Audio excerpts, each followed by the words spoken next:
राजस्थान भाजपा नेताओं की बैठक। दिल्ली स्थित बीजेपी मुख्यालय पर बैठक हो रही। कोर ग्रुप की बैठक के बाद वरिष्ठ नेताओं की बैठक हो रही है। बीएल संतोष, सतीश पूनिया, चंद्रशेखर, अरुण सिंह बैठक कर रहे। मीटिंग के बिंदुओं के क्रियान्वयन को लेकर ये बैठक हो रही है। ये बड़ी जानकारी आपको दे रहे हैं। बैठक चल रही है और ये बैठक जिसमें तमाम दिग्गज मौजूद हैं। दिल्ली स्थित बीजेपी मुख्यालय पर ये बैठक हो रही है। कोर ग्रुप की बैठक के बाद वरिष्ठ नेताओं की ये बैठक चल रही है और बीएल संतोष, सतीश पूनिया, चंद्रशेखर, अरुण सिंह बैठक कर रहे हैं। और अदिति हमारे साथ दिल्ली से जुड़ गई हैं। अदिति, बैठक चल रही है, कोर ग्रुप की बैठक हो चुकी है और अब वरिष्ठ नेताओं की बैठक। देखिए, सबसे पहले तो बेहद महत्वपूर्ण मुद्दा ये समझना होगा कि ये बैठक हुई क्यों। हालांकि जो पूरी कोर ग्रुप की बैठक है वो खत्म हो चुकी थी और केवल कुछ सीनियर नेता जो हैं, जिसमें अरुण सिंह है, बीएल संतोष है और ये सतीश पूनिया है, ये तमाम लोग अभी बैठक कर रहे थे।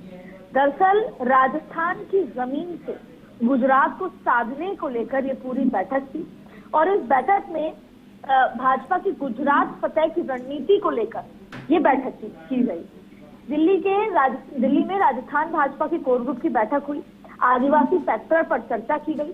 दक्षिण राजस्थान की जमीन से गुजरात फतेह करने की जद्दोजहद थी।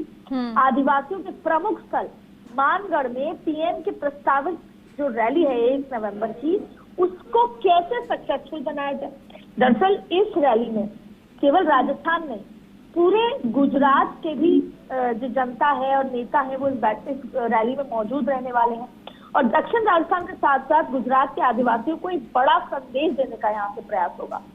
और पिछले दिनों किरोड़ी मीना ने भी गृह मंत्री अमित शाह के साथ इस बैठक में मुलाकात की थी, उससे भी बड़े मायने हैं।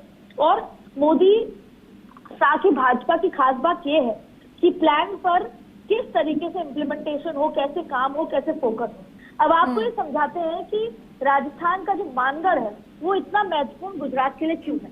दरअसल राजस्थान, मध्य प्रदेश और गुजरात, ये तीनों जगह के जो आदिवासी जो लोग हैं उनका सबसे बड़ा धार्मिक स्थल बेणेश्वर मानगढ़ को माना जाता है। ऐसे में प्रधानमंत्री नरेंद्र मोदी की वहां से जो ये रैली होगी, जो राजनीतिक भी हो सकती है और वहां पर जाकर वो अपना धार्मिक जो उनका जो एक्सपीरियंस है उसे भी साझा करेंगे। उससे बड़ी जो मात्रा में गुजरात के जो आदिवासी हैं उनको सीधे जो है साधा जा सकता है।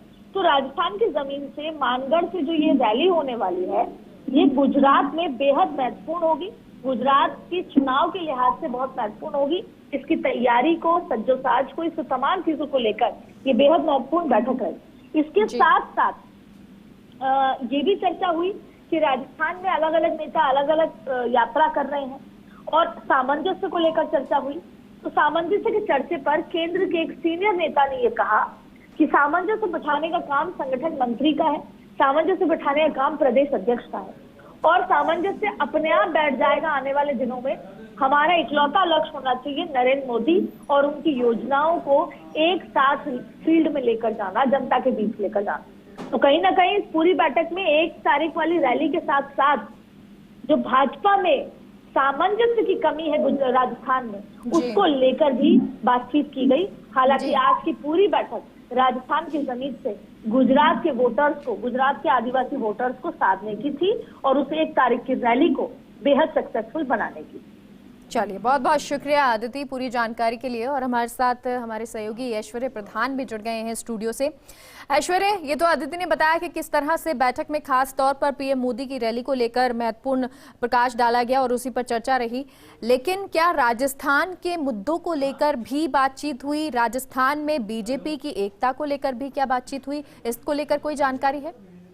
जी बिल्कुल, इस बैठक में सबसे महत्वपूर्ण विषय अगर कोई था तो वो स्वाभाविक तौर पर जो अदिति ने कहा, प्रधानमंत्री नरेंद्र मोदी को मानगढ़ धाम आना है और मानगढ़ है आदिवासियों के लिए बेहद सम्मान से देखा जाता है और राजस्थान ही नहीं, गुजरात, मध्य प्रदेश और दूर दराज के आदिवासी उसे खास तौर पर मानते हैं क्योंकि ये वही स्थान है जो कि देशभक्ति और गुरु भक्ति से जुड़ा हुआ है, जहां पर आदिवासियों ने बलिदान दिया था।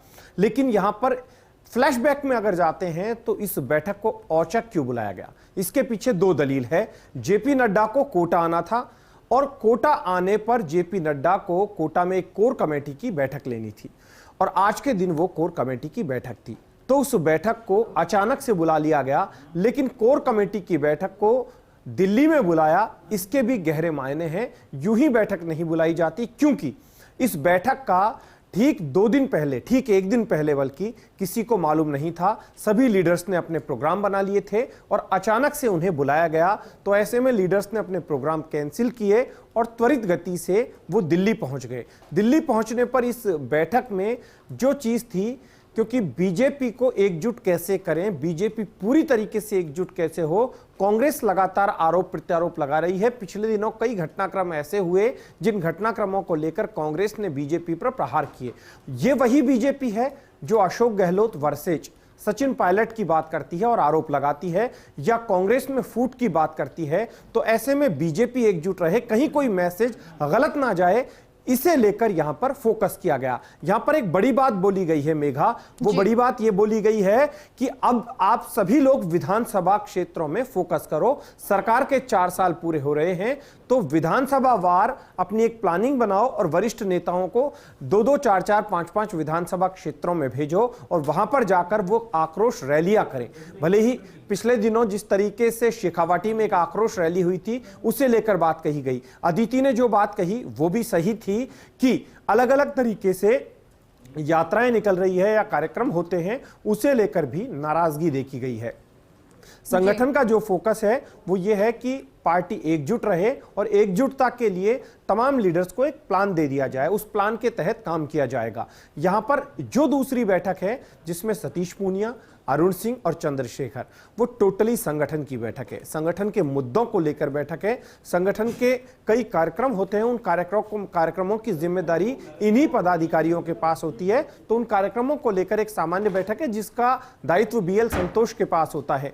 लेकिन आप इस बैठक को अब सामान्य बैठक नहीं मान सकते, क्योंकि दिल्ली में यह बैठक होना, दिल्ली में तमाम लीडर्स का जाना और दिवाली के मौके पर जब केंद्रीय नेतृत्व दूसरे राज्यों के चुनाव में बेहद बिजी है, ऐसे मौके पर राजस्थान को फोकस में रखना, राजस्थान पर ध्यान देना, यह महत्वपूर्ण विषय हो जाता है। क्योंकि यदि प्रधानमंत्री नरेंद्र मोदी की रैली सिर्फ और सिर्फ एकमात्र उस कार्यक्रम के लिहाज से कोर कमेटी की बैठक बुलाई जाती, तो उसे यही नेता जयपुर में बैठकर कर लेते, जेपी नड्डा। लेकिन दिल्ली में ये बैठक हुई है तो इसके भी बहुत सारे मायने हैं। हालांकि अभी जो वरिष्ठ नेता है उनके साथ ये बैठक चल रही है। बहुत बहुत शुक्रिया ऐश्वर्या पूरी जानकारी के लिए।